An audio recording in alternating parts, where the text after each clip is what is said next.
a significant part of what we do day to day involves keeping lots and lots of different records and lots of different receipts and spreadsheets. I mean, I'm a really big spreadsheet fan, and as I'm sure anyone that does corporate protection work is.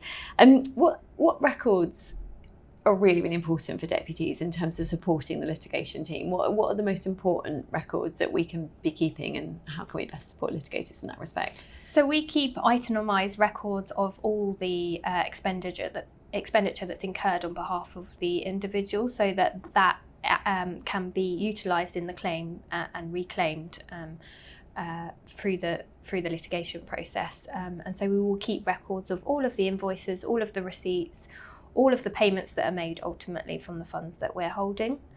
We will also hold on to medical records and reports, and a lot of my day sometimes is spent reading reports and recommendations from other professionals.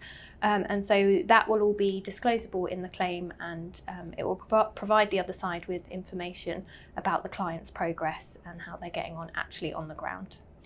Thank you. I suppose that also requires a really close relationship with like the care teams, the MDTs, and all that sort of side of things, because you're asking for receipts and you're asking for invoices from everybody so that you can keep your records up to date and up to speed. So there must be quite a lot of sort of quite close analysis in terms of looking at spreadsheets and comparing them. So yeah, we have to justify all of the expenses and how we're using the money, not only for the litigation purpose, but also because we have to report to the OPG on how we're spending the individual's money every year.